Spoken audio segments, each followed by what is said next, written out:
Anna, welcome to the Adversity Advantage podcast. Thanks for having me, Doug. I'm happy to be here.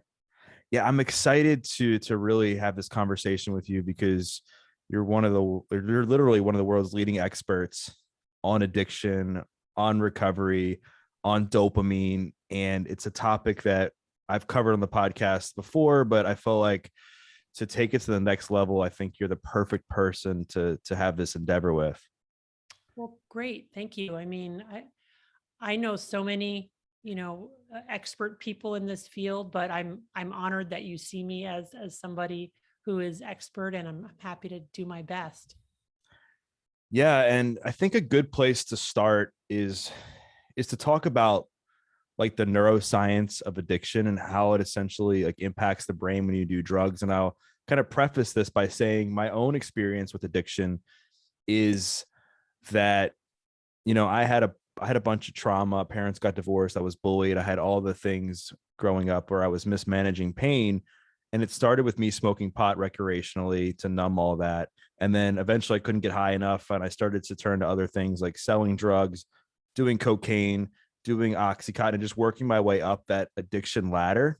Yeah. And I know we're going to get into like more or less like what you believe is like at the foundation of addiction as far as like what causes it, what doesn't cause it, and then like how we can move forward. But I guess to give some context to it, I know that most people, they know that drugs aren't good for the brain, but if you could explain like what happens to the brain when addiction takes over and why people start to make these choices that end up virtually destroying their lives. Yeah, sure. So, first of all, let me just say that, trauma is a really common gateway into using substances as a way to cope and numb that pain. But the problem is, because of the way that addictive substances change the brain over time, it's ultimately, not a productive path. It can work for a while, and for some people it can work for a long while. But ultimately, people run out of rope. And so I'm happy to tell you kind of how that happens and what happens in the brain, as people get to that point, which is really how I understand the disease of addiction, which is marked by these brain changes. And essentially, the way to understand this is to recognize that the part of the brain that processes pleasure is also the part of the brain that processes pain. So pleasure and pain are co-located, and they work like opposite sides of a balance. So if you imagine in your brain, there's a balance like a teeter-totter in a kid's playground, but when it's at rest, it's level with the ground, meaning it's like parallel with the ground. And when we do something that's reinforcing or pleasurable, or even in the case of somebody who's struggling with psychological or physical pain, something that relieves that pain, what it does is it tips our balance toward the side of pleasure. We get a little release of dopamine in the brain's reward pathway, which is in the lower part of the brain, an evolutionarily conserved, very, very old part of the brain. And we experience a release of dopamine, our pleasure neurotransmitter, and we experience some pleasure or reinforcement. But no sooner has that happened than the brain adapts to the presence of that increased or elevated dopamine by downregulating our own dopamine receptors and our own dopamine transmission. And this is what neuroscientists call neuroadaptation. And the way that I imagine this is these little neuroadaptation gremlins hopping on the pain side of the balance to bring it level again. But the gremlins like it on the balance, so they don't get off as soon as the balance is level. They stay on until it's tipped an equal and opposite amount to the side of pain. That's called the opponent process reaction. And that's essentially the way that our brains restore a level balance, or what's called homeostasis.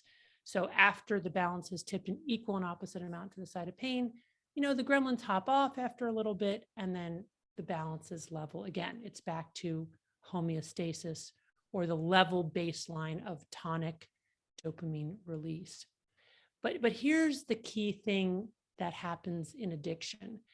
when we repeat our use of a highly reinforcing substance or behavior, basically the initial response to the pleasure side gets weaker and shorter, and the opponent process or after response gets stronger and longer. One way to imagine that is that instead of now having one gremlin hop on the pain side of your balance, you've got 2 or 3 gremlins, or with repeated use, you get like an Arnold Schwarzenegger type gremlin, right? And eventually, over time, you get so many gremlins that they could fill up this whole room and they're camping out on the pain side of the balance. And this is what leads to tolerance, needing more and more of the drug to get the same effect, or more potent forms of the drug, or more potent delivery mechanisms of the drug in order to essentially beat out the gremlins that are trying to bring us back to our homeostatic baseline. But it's not just about tolerance. The other key feature is that once the gremlins are camped out on the pain side, they will stay there a very long time. So even after sustained abstinence from a drug, we're talking weeks, months, and in some cases even years later, people are still walking around with their pleasure-pain balance tipped to the side of pain. That means they're experiencing the universal symptoms of withdrawal from any addictive substance: anxiety, irritability, insomnia, dysphoria, and intrusive thoughts of using, also known as craving. And for me, this is really the key piece to understand addiction, and also the way that I was able to access compassion for people who would relapse long after their lives were objectively so much better not using. I thought to myself, why would they give it all up to go back to using? And when I finally understood, it's that they're walking around with a pleasure pain balance tipped to the side of pain, and they're using not to get high, but just to feel normal, just to be out of suffering, that I really came to understand, the way in which the disease of addiction can hijack this reward system and lead to this chronic relapsing and remitting problem. You said that so beautifully. And I had a psychiatrist explain it to me very similarly in like the pleasure trap, I guess they call it, right? In that initially, let's just say like somebody who's never used drugs, they might find going to the Grand Canyon as like a level 10 on their pleasure scale, and like getting high on drugs as a level 1. But then when you start to use drugs, the scale like shifts, right? The balance beam shifts, and that level 10, the Grand Canyon, starts to come down to a 9, 8, 7, 6, and so on. And the drugs go all the way up. And now your brain's been completely hijacked. And if you're using harder drugs like cocaine and methamphetamine and stuff like that, like it's like hundreds or even thousands of times the dopamine levels that are at that homeostasis of your brain normally. And you create this ultimately this recipe for disaster. And I guess I always try to go, and I know for you, I've heard you talk about that it seems like we focused way too much on the cause, and instead of just accepting that addiction is addiction. And we have spent so much time, if you think about it, there's these arguments that go on in the recovery community about like, what is it? Is it trauma? Is it environment? Is it lack of community? Is it genetics? Is it biology? Is it fentanyl? Like, and we go back and forth on like, well, who's right, when really like that's not fixing the problem. Like the fact is like, almost 93,000 people died of a drug overdose in 2020. So clearly we're not doing something right. But I often wonder, like, we're taught as human beings that just be happy and, do what you need to do to be happy. And it becomes this trap where in life, you're never always going to be happy. And when you measure the success of your life based on how happy you are, every day, I mean, you're setting yourself up for failure, because we're ultimately always going to experience pain. So along those contexts, I know this is something you like to talk about as well. Like, how do you think as humans, we can do a better job of navigating this pleasure trap, this happiness trap, so that we can manage our dopamine levels in a healthy way so that we don't end up falling down this path of addiction? Yeah, wow. You bring up so many good points that I just want to touch on. Let me kind of go back and Yeah. start in order. So, yeah, your sort of your use of the example of the visiting the Grand Canyon being progressively less interesting as drugs become more and more interesting. That's exactly right. And in the field of neuroscience, that's often called salience. So the salience and our focused attention on the drug really narrows, and to a point where we're not able to focus on other things, but more importantly, not able to get joy from other things. It also reminds me of a very fascinating experiment where rats were, exposed to a complex maze, in which there were a lot of interesting things to do in that maze. And what the researchers discovered is that with a complex maze that required, challenging situations and learning of the maze, there was arborization of dopaminergic neurons in the brain's reward pathway. In other words, learning in and of itself is reinforcing and leads to the expression of dopamine in the reward pathway, which is good news and which is wonderful.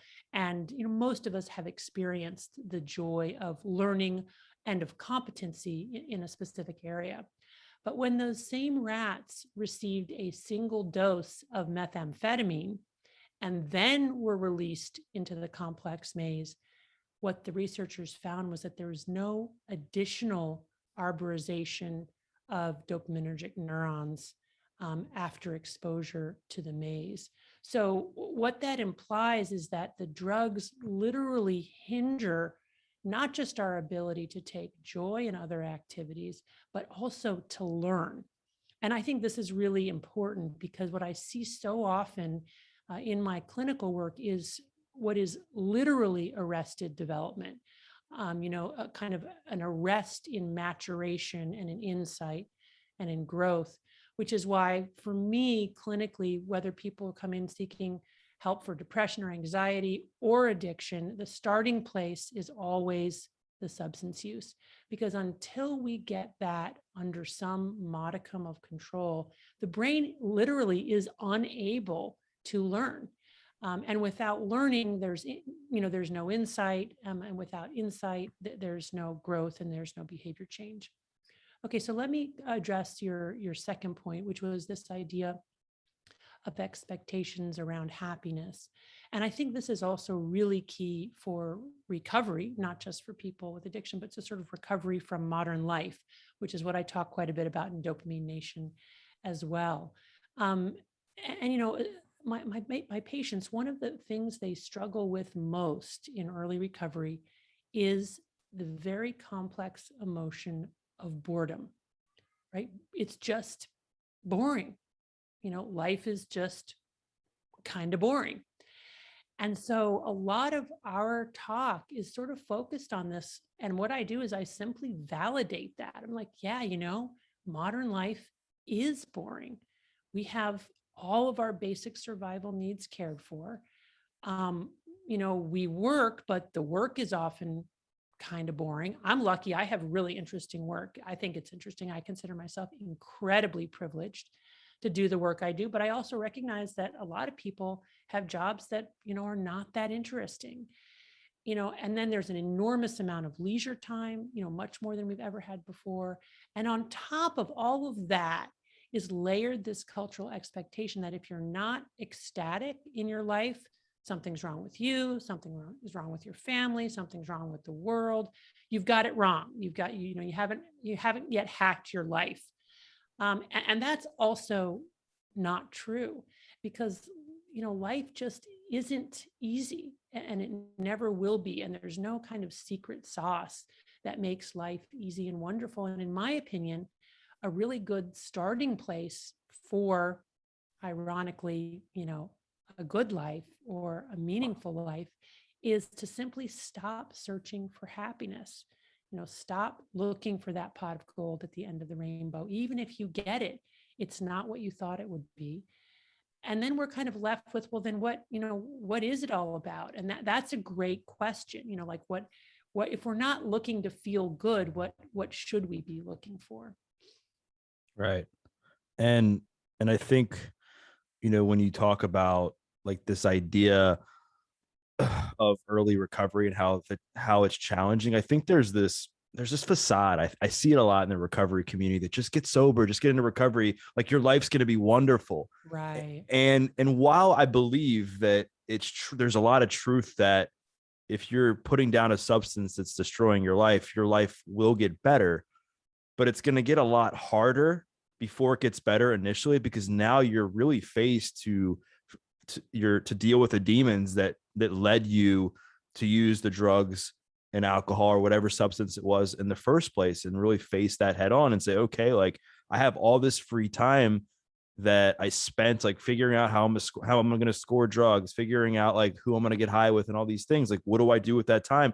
And a lot of people aren't taught that, right? And AA, and I think some of these other recovery programs that have like fundamentals and they have structure can be a great, starting place for people, but it doesn't work for everyone. And I think also along those lines that people assume that, oh, like the drugs and alcohol are gone, like life's just going to be easier because my life was so hard with the drugs, but they forget that life still presents itself challenges. So I know like you're in your work, you do a lot like in the dual diagnosis world, where you're not only, working with people on their addictions, but mental health as well, anxiety, depression. So like with that said, clearly when somebody gets off a substance, their mental health probably initially will suffer, because the substance they were using to numb or treat whatever mental illness that they're faced with is now gone. So what has been some of the stuff that you've seen with your patients that's really had them, experience a lot of success in early recovery that have led them to be able to mitigate a lot that in a healthy way? Uh-huh. Yeah. Well, I mean, I think, this neuroscience frame and teaching my patients about the pleasure pain balance, and how initially when they stop using their substance, their balance will tip hard and fast to the side of pain, and it will stay there for a while, Right. is important, because it gives them some window into what's happening in their brain biologically. But it also says, hey, time alone will heal you. Yes, you feel bad now, but if you just wait long enough and give your brain time to heal, um, and expect to feel bad. So much of life is sort of what we're expecting, right? But if you just kind of know and expect you're going to feel bad for a while, but it will get better and you can endure. I think that's a really helpful message. And patients have told me that that is a helpful message. Now, having said that, typically at about a month of abstinence, people will endorse feeling better, but not always. And so, there are going to be people for whom, stopping substances doesn't necessarily alleviate their psychiatric symptoms, and they will need treatment for a co-occurring psychiatric disorder. So this is not to say that, we should just focus on the addiction and not the co-occurring psychiatric symptoms. But I'm quite convinced that we have to first focus on the addiction. And if there's a co-occurring psychiatric disorder, really our medicines and interventions, for all the reasons I've talked about, really don't work when people are in their addiction loop. The other thing that that I recommend, especially in early recovery, is highly counterintuitive, which is I tell patients, instead of reaching for a substitute way to comfort yourself, do something hard. I say, do something physically or mentally hard, even physically painful for you, like exercise or, ice cold water baths. And the reason for that is because, again, getting back to the pleasure pain balance, when we press on the pain side of the balance, the gremlins hop on the pleasure side of the balance, and we get an opponent process reaction that ultimately will move our needle toward a pleasure homeostasis. It will basically, through the science of hormesis, by introducing toxic or painful stimuli in small doses, what we do is we activate our body's own regulating and healing mechanisms, our own endocannabinoid, endo-opioid, endoserotonergic, endo-dopamine systems to upregulate, so that we're kind of making our own dopamine. And that's, I have a whole chapter on that, on pressing on the pain side of the balance. And especially early recovery, I say exercise is so key. Instead of like replacing nicotine with cannabis or with alcohol, read a really dense text that that's hard for you. Do something creative. So something where the dopamine is not primary, but secondary through effortful endurance or even pain. The other thing that I would add is it's really fascinating to me the way that all of us, not just people with addiction, but all of us use rewards to frame time and use rewards to kind of give our day shape. Even if it's something as simple as I can't wait to get home tonight to have dinner and watch Netflix. And it's the thing that we are then looking forward to. But if you do a kind of Gedanken experiment or a thought experiment where you take away those rewards as a way to frame your time, it's a very interesting experience, because instead of looking forward to the thing that's going to take you out of the moment, you are just simply left with the moment.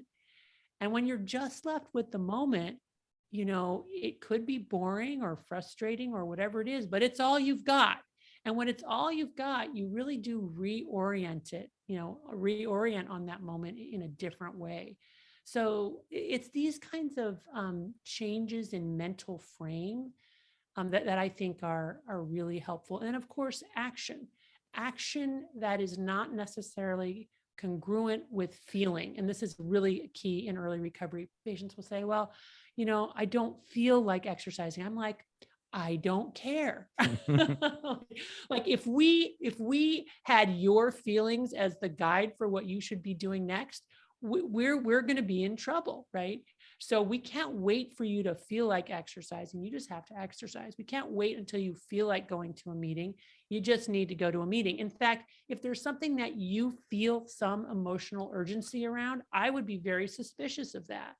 I would probably press the pause button on that and wait 24 hours.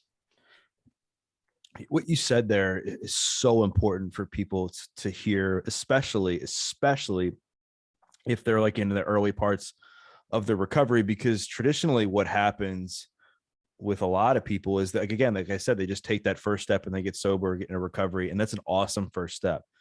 But I think, you talk a lot about withdrawal. And one of the things that was eye-opening to me, and it totally made sense once I heard you say it, was this idea of like long-term withdrawal. That, we think about withdrawal in the acute sense, where it's like for me, it was like vomiting, shaking, sleepless nights, massive anxiety, depression, and go on and on with all the symptoms. And then eventually you're right, it does subside, right? And you feel better. But then maybe a year later, 2 years later, for some people, they're still experiencing anxiety. They're still experiencing depression. They're still experiencing some cravings. And then I think people like attach a little bit of, they feel shameful about it. They're like, why am I not getting better? Or they're like, man, I'm anxious. The drugs, it didn't really matter. If I got off drugs, I might as well go back. I mean, they just start to come up with these excuses to validate why they should go back. And that's why a lot of people relapse. So that's why it's so important to follow that advice, and that no matter what, still exercise, no matter what, still try to eat well, no matter what, get around a good community of people, do hard things, take action. And I think that's important for anybody in life, no matter if you're somebody who's addicted to drugs or not. And along these same lines, I touched on at the beginning how I think we've spent too much time figuring out like the root cause of addiction, where it's irrelevant right now because we're in such a crisis that it's clearly we haven't been able to figure it out, and doing that is just not really working. But I get a lot of parents that I've trained, that I've worked with, that they raise their kids in a great home. They go to a great school. They live a great life. There is no trauma. There is no like toxic environment at home, and their kids still get addicted. So if you could kind of speak on that for a minute, just to provide some insight and maybe provide a little bit of understanding for those, or give the audience a little bit of understanding on that, I think people would really appreciate that. Yeah, it's such an important point, because there, are so many books and so many writings out there now that, are trying to find, why did I get addicted? Or why did this person get addicted? And if only I could, deeply understand my childhood trauma or whatever the trauma was. And, I think there's value in understanding how our childhood and our experience shapes us, and it definitely does. And trauma has a huge impact. But at some point, that kind of insight can, as one of my patients said, insight can be the booby prize. And I just love that, because it's really true. If it just remains at the level of sort of insight, and it doesn't translate into behavior change, people don't get better. I would Yeah. also say that people can really get stuck on their trauma, and they can almost like get addicted to thinking about their trauma, and they kind of perseverate and ruminate on it.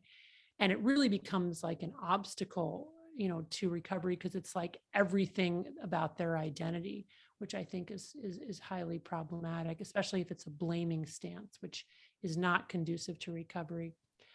It's so important that's taken into account, but at some point people move on and they take action. And to your point about, a young person growing up with basically ideal circumstances and getting addicted, this is essentially what Dopamine Nation is about.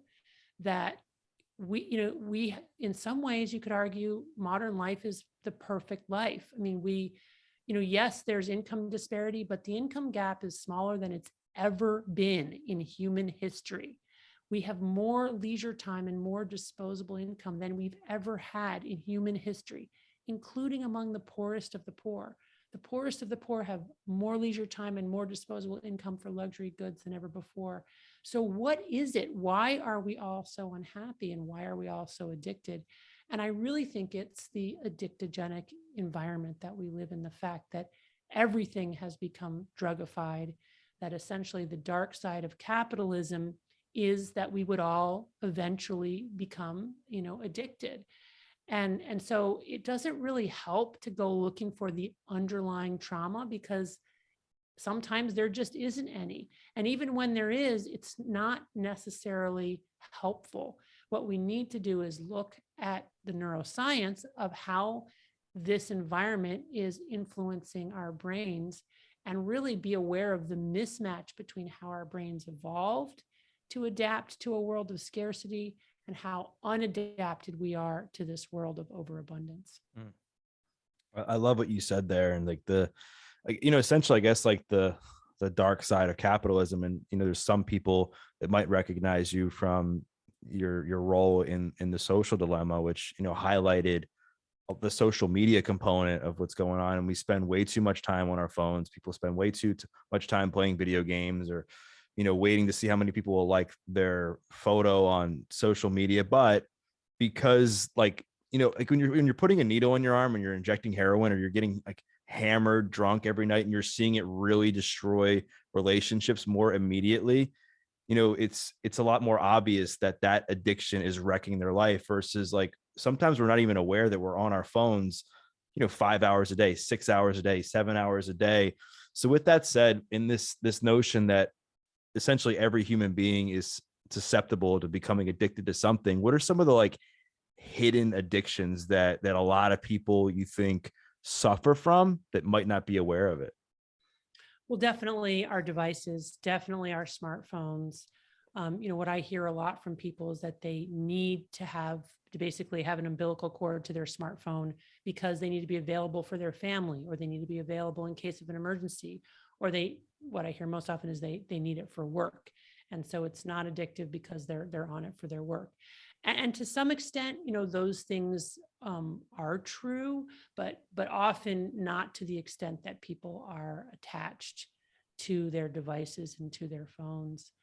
And the devices themselves have also become a portal to traditional drugs that now have become so exponentially more available 24/7, that people who could previously manage, let's say, a gambling addiction or a pornography addiction, really have just tipped over with the advent of the internet first, and then most importantly, the smartphone, which allows for this kind of 24/7, hidden anonymous access to these very potent stimuli. Social media is one that I've talked about before. Obviously, it's discussed in the social dilemma. I mean, one thing I think about is it's sort of an interesting category because, I mean, what is social media, right?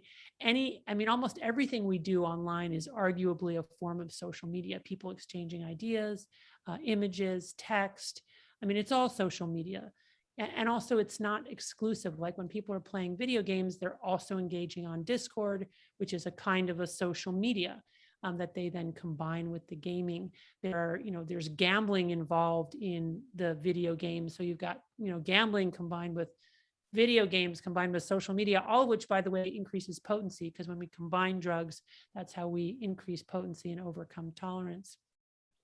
But I think the key really, and then even, let me just go back a second to say, even traditional drugs, whether it's cannabis or alcohol or opioids, technology has allowed all of those drugs to become more potent over time. So if you think about opioids, the trajectory of opioids is fascinating. So opioids come from the poppy plant, right?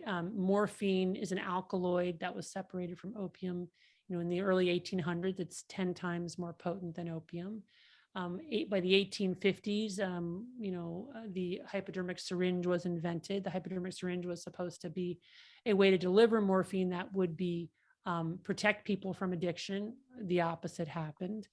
Then by the late 1800s, Bayer Pharmaceuticals invented their new molecule, which was supposed to have the healing properties of morphine and opium without the addictive potential. They called that molecule heroin. And here we are today. We've got, doctors can prescribe fentanyl lollipops, literally lollipops of fentanyl. Technology has just exploded these properties of quantity, potency, and novelty that contribute to the addictogenic potential of almost everything we do.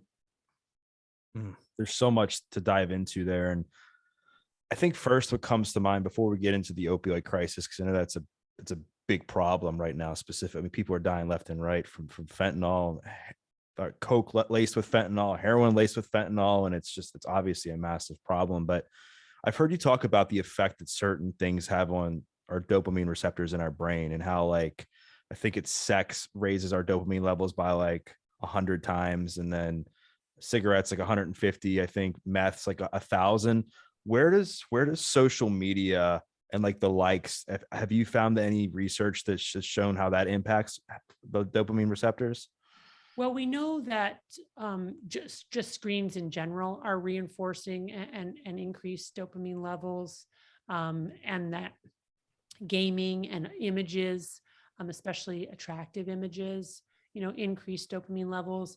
The actual levels we don't have numerically. Those are from rat experiments, putting a probe into a rat's brain, exposing it to various substances that it ingests, and literally measuring dopamine levels, finding that food increases dopamine above tonic baseline 50 units, sex is 100, nicotine 150, cocaine 250, and methamphetamine 1,000. So, I don't know of any experiments, showing social media to a rat, and probably it wouldn't be particularly useful unless maybe it was pictures of rats. Maybe somebody's going to do that out there. But certainly we do know that these various forms of online engagement do activate the brain's reward pathway, and the behaviors around them, I think, leave no doubt that they're inherently addictive. Just the simple fact that we're all struggling with limiting consumption speaks to the inherently reinforcing nature of these online activities. Yeah, because you hear about people who get like anxiety or depressed, or they experience like some sense of like mental discomfort when they're without their cell phone, or they're not able to get on social media. And I guess where I was going with this was like, I was almost wondering, if in fact looking at a screen and getting on social media and posting photos and relying on likes and stuff impacts your dopamine receptors, that it creates that tolerance and it starts to tip that pleasure pain scale and mess around with that because of that, people are more susceptible to turn to drugs, because they've built this dopamine, tolerance in their brain, that they have to get that dopamine rush from something else, because they're just looking at their phone so much that you can't look at your phone more than sometimes 15 hours a day, because you have to like sleep, you got kids, you got things, and you can only do so much. And I guess going back to the opioid epidemic, and while I don't think that, like, again, like spending too much time talking about the causes is really gonna going to help matters as far as like, saving people's lives. What I am interested in, like, why do you think we're here right now? Like, what do you think is, what do you think is, why do you think it's so bad right now that nearly, almost 100,000 people last year lost their lives to drug overdoses, and a lot of that caused by opioid deaths and specifically fentanyl? It's very clear that the current US opioid epidemic started with the increase in opioid prescribing for minor and chronic pain conditions in the late 1990s. And that paradigm shift in medicine occurred um, in large part as a result of marketing by Purdue Pharma and others that essentially duped doctors into believing that opioids are more effective for pain than they really are, and less addictive than they really are, as long as you're prescribing them to a patient in pain. And let me just say that opioids are very effective for pain short term, but when you take them every day over long periods of time, those gremlins hop on the pain side of the balance, and they can actually make pain worse. But starting in the late 1990s, opioid prescribing quadrupled between 1999 and 2012 in the United States.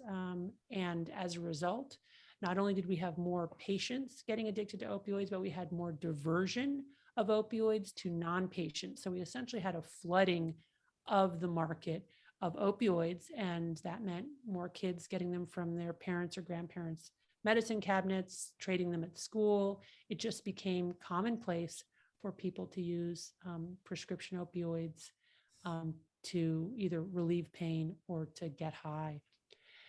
Obviously, now we're in the second and even third or fourth waves of this epidemic, where people who have become addicted have turned to illicit sources of opioids like heroin.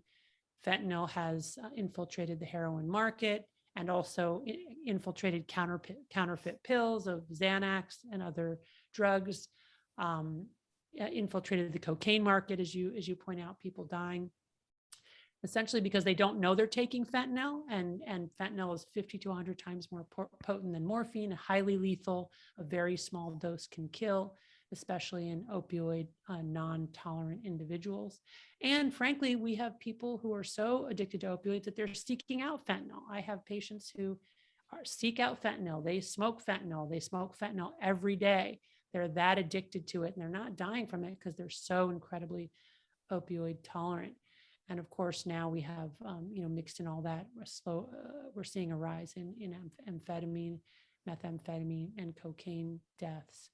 So, I mean, that is one sort of etiologic trajectory or causative narrative, but obviously it's not the whole story.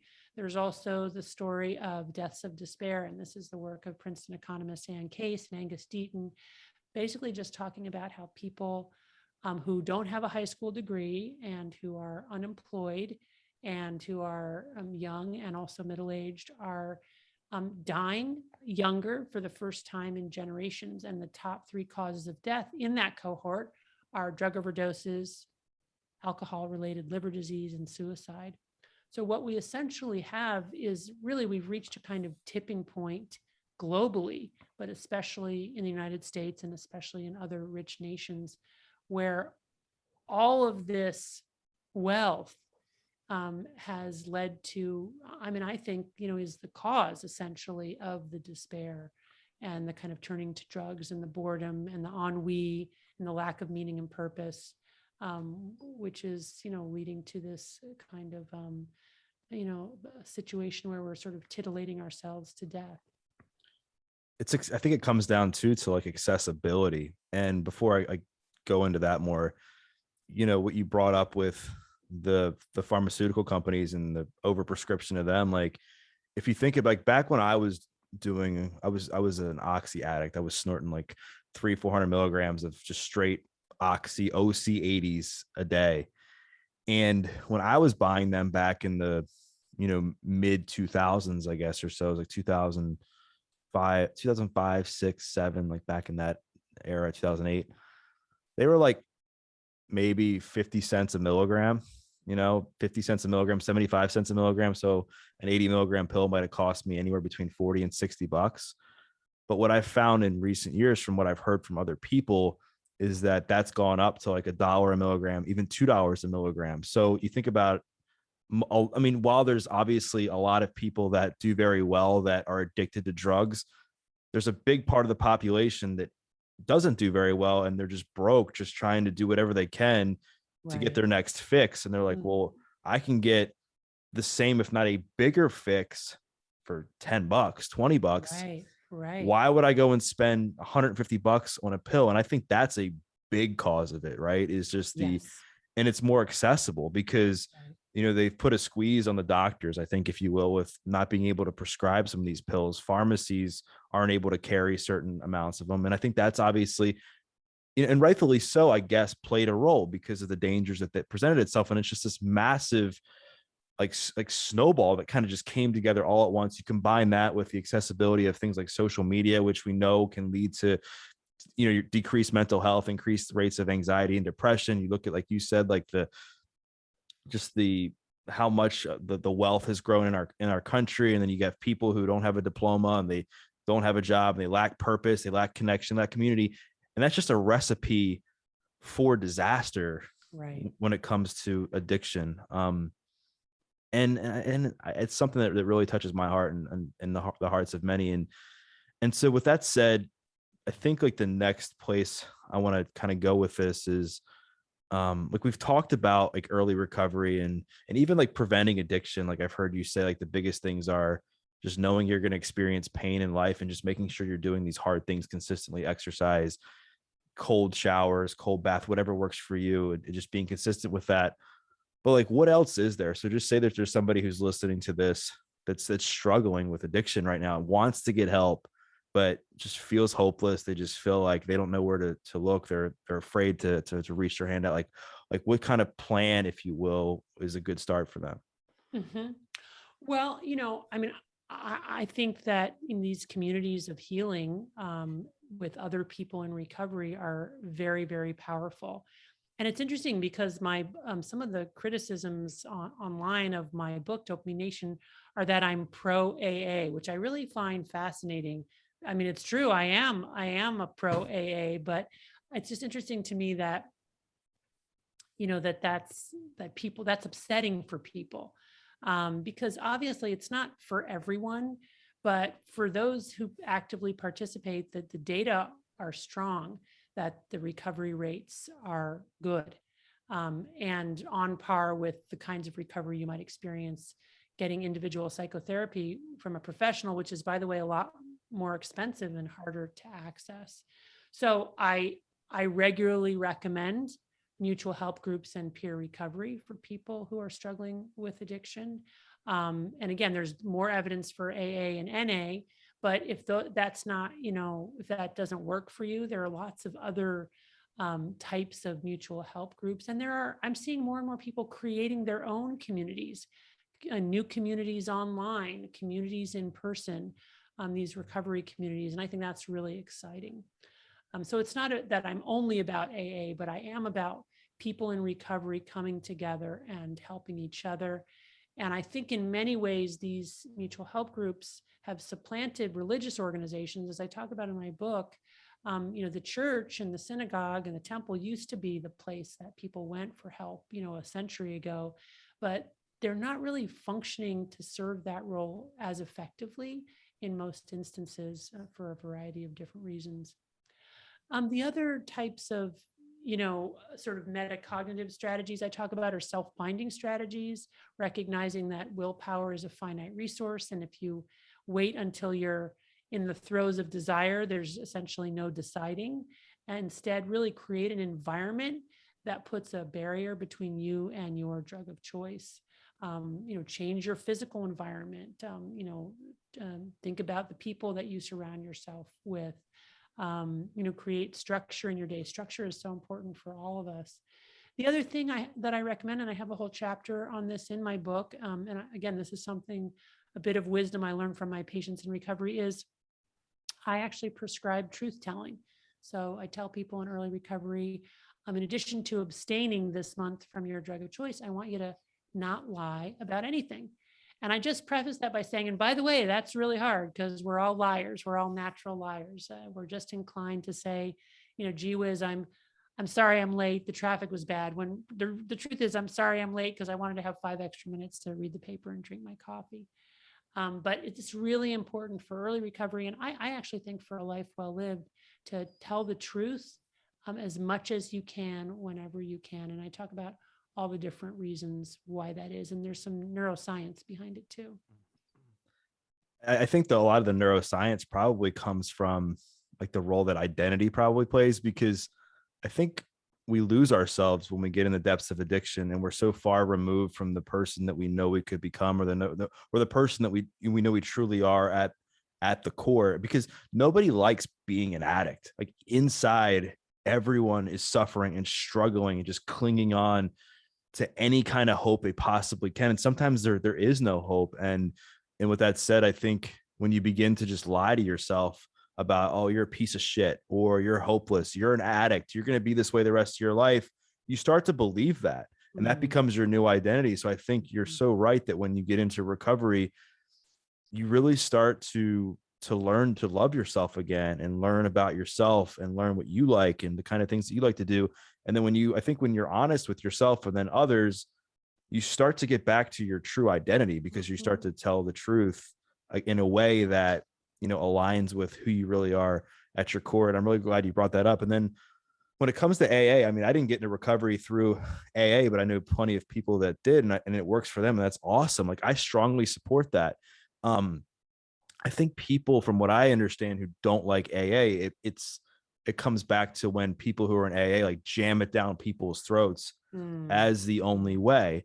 But that doesn't take away from the fact that I think AA is a great program. I think it doesn't matter what recovery program you work. I think no matter what, it has to have a spirituality principle to it. It doesn't matter what it is, as long as it works for you. There has to be structure. It has to be structure and discipline, because when you're an addict, you lose any sense of structure. Your mind's all over the place, and regaining that is so helpful. Fitness, I think, has to be a core component. And personal accountability, and being of service. And I think if you can do all those things, it doesn't matter what you do. As long as your life's getting better and you're feeling better about yourself and everything else around you is improving, then just do what works for you. And so that pretty much, I think, covers like what to do if somebody who's listening to this, if there's an individual who's struggling with addiction, or somebody who wants to, really thrive in recovery. But clearly, this more than me. I get a lot of people, parents, husbands, wives, loved ones, that are reaching out saying, hey, I have a kid who's not behaving well. I have a kid, he just won't stop smoking pot, he won't stop doing this, or my husband this or that. Like, what do I do? And I never have I can only speak from my own experience. And I feel bad, because I'm like, I wish there was a magic pill I could give you, but unfortunately there's not. So just from a clinical and neuroscience perspective, like, what kinds of things do you tell people when they come to you and they have a child or a loved one who's, showing signs of addictive behavior? Yeah, well, I mean, every situation is unique. There's not a one size fits all. When I'm dealing with a family member who has a young person in the home, a child, a teenager struggling with this problem, I mean, I just acknowledge first, it's super challenging because their youth can protect them initially from so many of the consequences of drug use that people later on, they get sick and tired of being sick and tired, and then they go for help. But that's not necessarily true for young people, many of whom can continue to function at quite a high level, including getting good grades and getting into good colleges and all of that. So it can be really challenging to puncture, the denial of that problem. But if the kid is willing, I mean, it's always a kind of matter of talking directly to the source.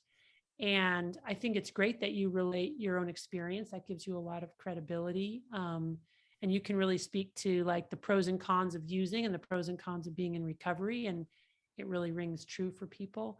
What I try to do again is just keep going back to the neuroscience, because a lot of times these kids will endorse that they're unhappy, or they're bored, or they're anxious, or they're depressed, or they can't concentrate, or they can't sleep. And that's why they use. And I'll say to them, you know what? I hear you that your drug seems to manage that problem, but I'm going to hypothesize that your drug is actually creating that problem. Mm. And then I explain the neuroscience. And they, people, young people in particular, I think really resonate with the neuroscience frame. And that makes sense to them. And then I invite them to do an experiment, which is essentially to abstain from their drug of choice for 30 days.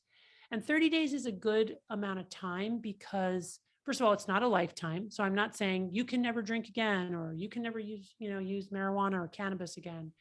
I'm just saying, hey, can you not use for 30 days?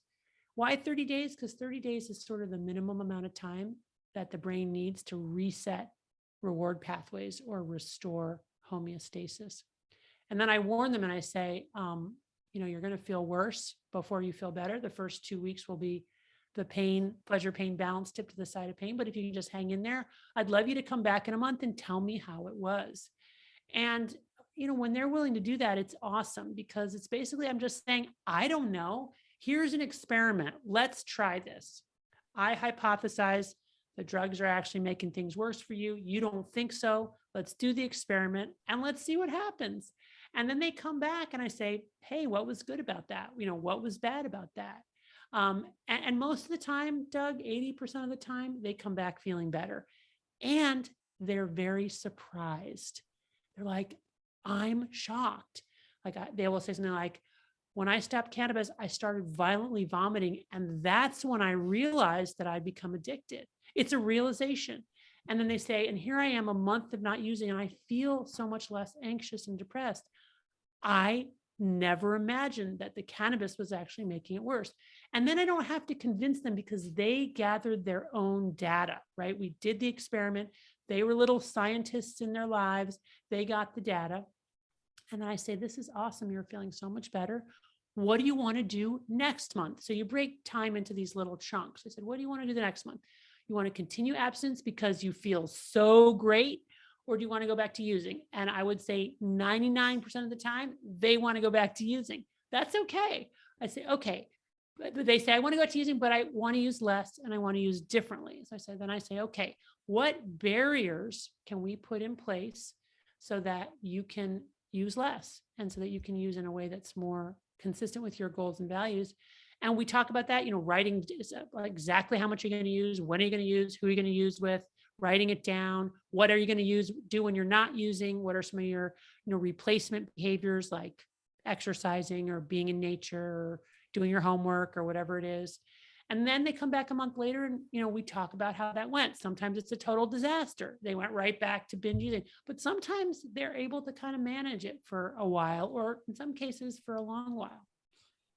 I love how you ask them like open-ended questions because it makes people feel empowered because they already know inside of them what they should do. I think we all have that intuitive, whatever you want to call it, notion and feeling of, I probably should give this up. My life's kind of falling apart. I just got to figure out like how to do it. And I think it helps having somebody like yourself to kind of create that safe space for them to be able to open up and not feel stupid. Because I think that's one of the things as addicts, what happens is people feel like they're dumb or they don't know anything because their life's starting to fall apart. And then on top of that, they're having the people around them just completely shame them and tell them this and that. And they're reading stuff about, addiction that, talks about it in a negative way, and they feel pretty small. And I think when you can create that safe haven, like you were saying that you do, for them to open up and actually share what they think they want for their life and making sure it's aligned with how they want to feel about themselves and their life, it's a win-win situation. And you talked about something that's very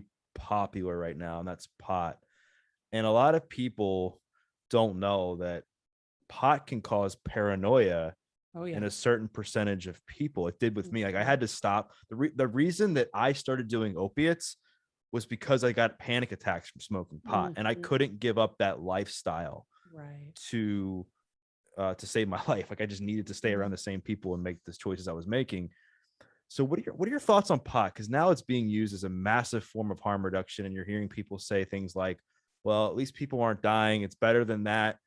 But is it really, in fact, like helping people get better, like long term? Like, what are your thoughts on using pot as a way to treat addiction? Yeah. So, I mean, pot, cannabis has become a hard drug. I mean, the potency has increased in almost linear fashion since the 1970s. So this isn't your grandma's pot anymore. Also, trends of use have changed. Whereas people used to use recreationally on the weekends with friends, we're seeing more and more people who are daily heavy users and who use cannabis and primarily smoke cannabis, similar to the way that people smoke cigarettes. They wake up, they start smoking, they smoke all the way through the day until they go to bed again. So we're using it in a different way than we did before. It's a different drug than it was before. And it absolutely is addictive. And even separate from that, can cause significant harms, paranoia and psychosis being one of them. And most of the time with cessation of use, that gets better. But certainly I have seen people who have developed outright schizophrenia or psychotic disorders, which may very well be linked to their heavy cannabis use. And there are data to support that, data out of Israel showing that the more pot you smoke in early adolescence, first of all, if you smoke cannabis in early adolescence, you're more likely to develop a psychotic disorder in young adulthood, and it's dose dependent. So the more cannabis you smoke, the more likely you're to develop a psychotic disorder, which is obviously for obvious reasons, highly concerning. And then to speak to your, situation, the thing about addictive drugs always comes back to the pleasure pain balance. And anything that works initially will eventually turn on us and may even end up causing the very symptom that we sought to relieve in the first place. I cannot tell you how many patients I have seen who smoked cannabis, sometimes for years, to alleviate anxiety, until they got to a point where it actually caused anxiety. And this is, again, those gremlins on the pain side of the balance, where it essentially stops working. And now you've essentially created an anxiety disorder or contributed to your anxiety disorder because of the pot use. The hard thing is that when we stop it, initially the anxiety gets much, much worse before homeostasis is restored and gets better. So this is what's so paradoxical. It feels to people like they're medicating their underlying anxiety disorder, when in fact they're really medicating withdrawal from the last dose. Wow. Yeah, there's so much that you said that's so true, especially with the pot. And I think people have this idea that because it's legal, that it makes it okay. And if you think about, like, alcohol is legal and that kills tons of people every single year. Yeah. And cigarettes are Well, legal. I mean, it's almost worse than being legal. It's medical. I mean, it's medicine. So Right. people have really rationalized that they're taking it for, medicinal reasons. And although cannabis has been shown in reliable studies to relieve pain short term, just like opioids, if you do it every day long term, it stops working. And it doesn't, decrease the use of prescription opioids in the treatment of pain. People who are on opioids and use cannabis to relieve their pain end up on opioids and cannabis. They don't move from opioids to cannabis. Mm. Yeah, gosh, it's so true that what you just said about the short term versus long term. Like, short term, yeah, it's great to get you off of maybe like a super hard substance like heroin or oxycontin or meth or whatever. But then after that, it's like, okay, like, you got to come up with plan B, and you got to be prepared that once you come off that cannabis, like, your life's gonna still get worse. Like, you're gonna experience symptoms of anxiety, depression, that pain scale is going to go down a bit. Like, is there a way though to experience any kind of pleasure though in a healthy way? Like, I know exercise, for instance, gives us pleasure. I know community gives us pleasure, but will even things that are like considered to be healthy, will they end up causing us pain based on what it does to the brain, or does that work differently? I think, engaging in activities that don't immediately release dopamine, but lead our bodies to make dopamine as an opponent process effect, are the best sources of dopamine. So this means activities that, through effortful engagement over long periods of time, lead to delayed rewards. Again, exercise, creative endeavors, learning, effortful work, building meaningful relationships slowly over time. So basically, these are the types of effortful things that in the moment do not feel good, but after we've done them, there's actually a release of dopamine, and the cumulative effect over long periods of time is to reset our reward thresholds to the side of pleasure. Meanwhile, avoiding highly potent pleasurable stimuli is important, for all the reasons that we've been talking about. So And then I guess I would just add one thing too. I think really our deepest moments of pleasure are those that come unbidden.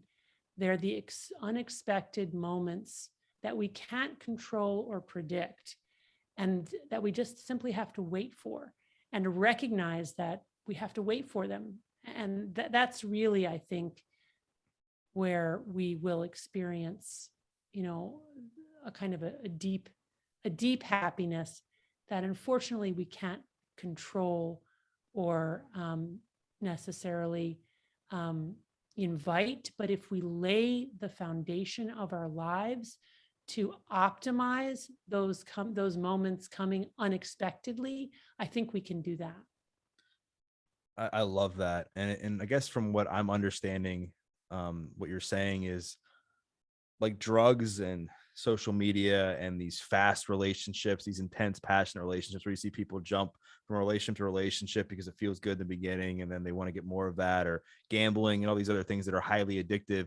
They give you pleasure in the short term and then give you massive amounts of pain long term. That's But the right. things like exercise, the things like building like an organic relationship or doing something challenging like getting in the sauna or taking a cold plunge or whatever, they give you pain in the near term. Like it's hard to sweat it out sometimes working out. It's hard to build that relationship when you want that like deep, meaningful connection right away.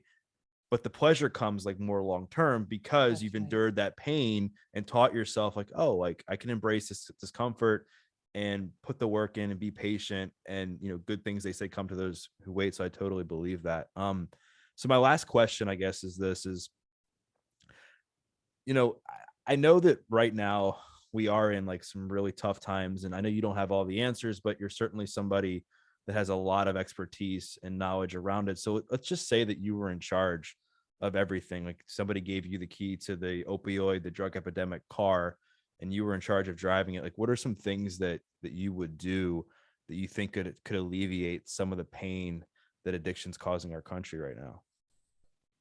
Wow, that's really a big question, probably bigger than I can do justice to. But I think that we have to start small. And by that I mean, I think that these problems are best targeted in small human groups. I don't know that the real solution can be a top-down scaled solution. I think it has to come from families, however we define families, and there are so many wonderful kinds of families now, which is great. But from within our families, what I would recommend and promote is really a new kind of asceticism. That is to say, an eschewing of or a rejection of easy pleasures, in favor of a life that is more difficult, more uh, harder earned, requires steady infusion of our of work without the expectation of reward, but with the expectation that through this patient investment, we will build better families, we will build better communities, we will save our planet. So, our compulsive overconsumption is not just harming us, but it's also harming the planet that we live on. So, a kind of a moving away from this compulsive pleasure-seeking consumption from very, very early, and um, learning to reject really the convenience and the easy pleasures of our lives in favor of a commitment to things that are hard. Hmm.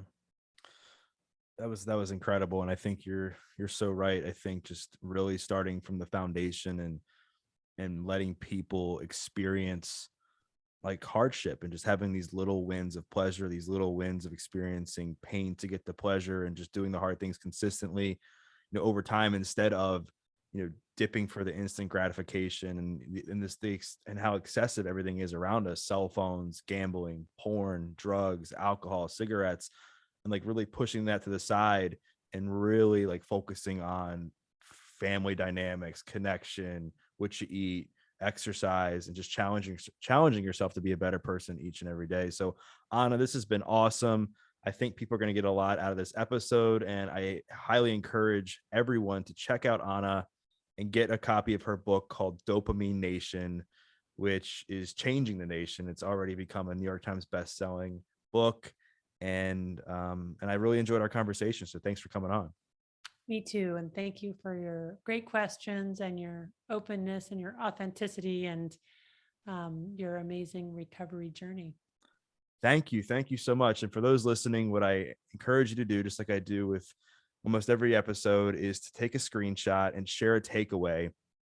I know Anna's not as active on social media, but definitely share a takeaway from what this episode, what she said in this episode, whether it was something that she said about the pleasure pain trap, whether it was something she said about addiction, neuroscience, recovery, whatever it was, tag myself, mention Anna, mention one takeaway that you learned.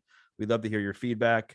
And we once again thank you for listening to this episode of The Adversity Advantage. I'm your host, Doug Bopst, and we'll see you next time.